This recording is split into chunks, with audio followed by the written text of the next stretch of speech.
Claro, porque vamos a hablar no solo de la inflación hablamos todos los días, es inevitable hacerlo, pero vamos a hablar de la inflación de la que no se habla tanto, que es la que tiene que ver con la canasta básica total y la canasta básica alimentaria. En resumen, cuando termina un mes y el INDEC nos cuenta cuánto fue la inflación, se promedian varios elementos que tienen que ver con comida, servicios, las prepagas, etcétera.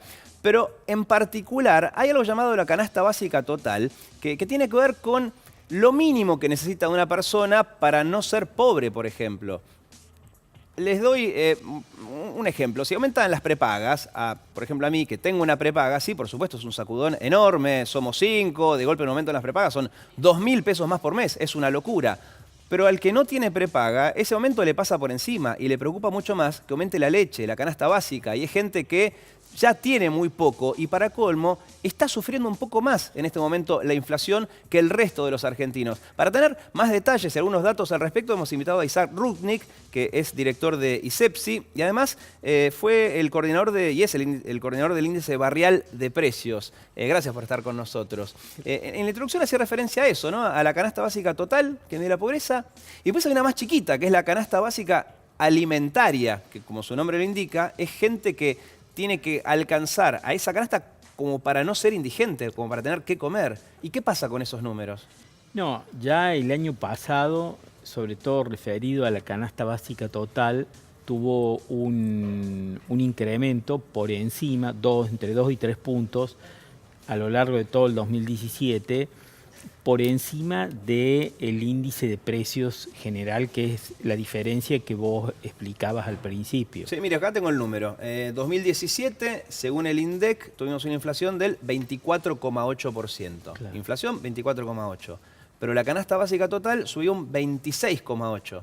¿Está bien decir que los pobres tuvieron dos puntos más de inflación que el resto? Absolutamente, porque cuando vos medís la inflación y sobre esa base discutís la paritaria del gremio, te estás pasando por arriba de que en realidad la familia está teniendo un incremento de gastos por encima de esa inflación. Entonces eso a la hora de todas las consideraciones, de todas las estadísticas y en particular de las discusiones paritarias de los gremios y de la consideración para el aumento de las asignaciones fijas como asignaciones sociales, la UH, jubilaciones mínimas, salarios mínimos, no es considerado, es considerado el otro cálculo de tipo más general. Y entonces, por ejemplo, alguien que gana 12.000 o 15.000 pesos por mes, ¿no? Que es el promedio de lo que gana un argentino. Usted dice que en el momento de una paritaria tiene que mirar más el índice de la canasta básica y no tanto el de la inflación. Sí, absolutamente. Porque además, una persona que gana 12.000 o 15.000 no tiene prepaga, ni va a comer afuera, ni va al cine, que son elementos que tiene en cuenta el INDEC para medir la inflación. Claro. En realidad, últimamente, en los últimos años, había cuenta de que la sociedad está muy fragmentada y hay se han ido desarrollando como distintas necesidades y distintos niveles de gasto entre distintos sectores, lo cual no quiere decir que esté bien, pero objetivamente es así. Los gremios suelen confeccionar su propia canasta. Sí.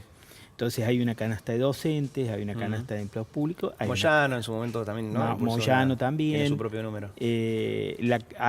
Bueno, obviamente los ejecutivos conforman su propia canasta y dicen, nosotros para vivir adecuadamente en el nivel que nosotros tenemos, necesitamos tanta remuneración. Ajá. Y también lo que ha habido es como una distribución geográfica. Entonces, por ejemplo, nosotros sacamos una canasta básica para una familia total, para una familia de 2 adultos, de 2 niños pequeños para el conurbano, una canasta muy austera. Ajá. Que está en el orden de los 16, 17 mil pesos. ¿Y se parece a la del INDEC, por ejemplo? Sí, en ese sentido es parecida a la del INDEC, pero las consultoras, incluso el propio gobierno de la ciudad, que calcula la canasta básica para la ciudad, nosotros calculamos sobre el conurbano, sí. Para la ciudad las consultoras están calculando para la misma familia un gasto de por encima de los 40.000 pesos. Claro. ¿Por qué? Bueno, porque tenés que moverte en auto, porque tenés que pagar el peaje si vivís, si vivís por afuera de la General Paz, si vivís en la provincia pero venís a la ciudad. Tenés que pagar una serie de gastos que en general en la ciudad son más altos. ¿Y puede pasar que el litro de leche cueste un poco más caro en capital que en el conurbano? Y en líneas generales, por así decir, ¿no? Los alimentos. En líneas generales los alimentos son un poco más caros en la ciudad que por lo menos en algunos sectores, en algunos barrios de la ciudad, son un poco más caros que en algunos sectores del conurbano. ¿Y el gobierno? ¿Ustedes creen tanto los anteriores? Pero bueno, nos focalizamos por un poco más en el presente. ¿Muestran preocupación en esto que estamos hablando ahora, en la diferencia entre el índice de precios global, por así llamar, del INDEC, y que es el de la canasta, que hace que en general uno pueda salir o no de la pobreza? No, en general no hemos escuchado a los funcionarios hablar de esta diferenciación. Es más, si uno los escucha, en líneas generales están minimizando las proyecciones, los pronósticos de inflación para el año. Todavía, por lo menos, digamos explícitamente o públicamente, siguen hablando de un 15%. Le están poniendo ese techo a las discusiones salariales, a las discusiones paritarias.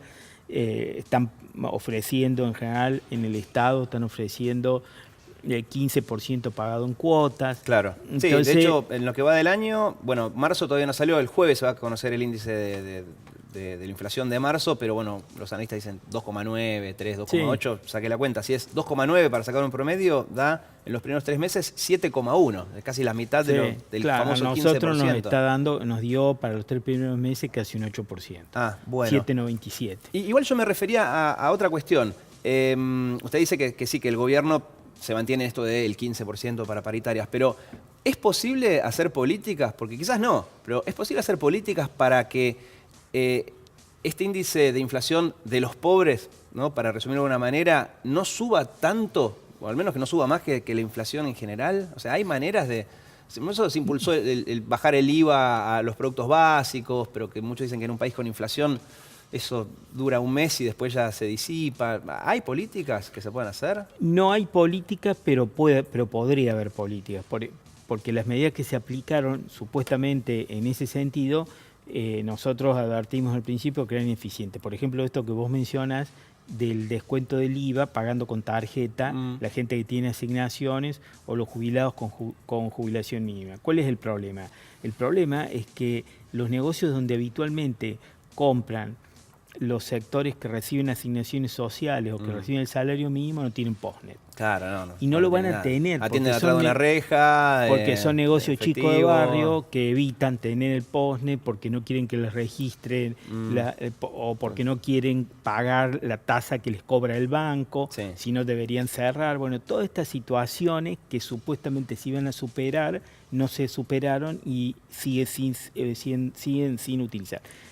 A esta altura de los procesos que llevamos ya muchos años con una inflación alta y en particular afectando a los sectores de menor recurso en alimentos, en los productos básicos, no hay otra solución que el control de precios.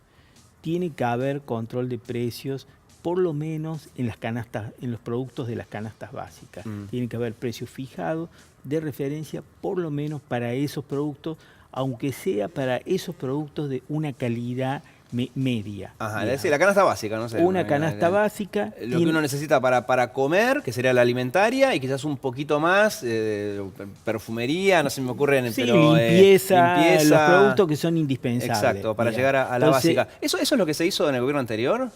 No, ¿Es lo que intentó hacer Moreno o es otra cosa? Lo que se hizo es, se fijaron supuestos precios de referencia acordados con los supermercados que nunca lograron ser efectivos, porque eso lo llevó a Moreno para decir de que eso era efectivo a querer convencernos que no había inflación y que podíamos comer con 6 pesos por día. Claro. Entonces, ese mecanismo, tampoco porque fue un mecanismo trucho, fue un mecanismo falso de control. Porque los más ortodoxos dicen controlar los precios siempre fracasó. Al menos yo escucho esa frase de algunos economistas que dicen, no, nunca funcionó esto de controlar los precios en un ambiente con inflación.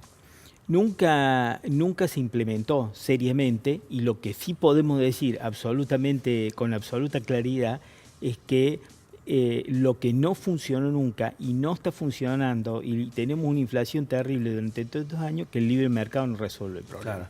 Muy bien. Gracias, Isaac. Ha Gracias sido a más ustedes. que claro.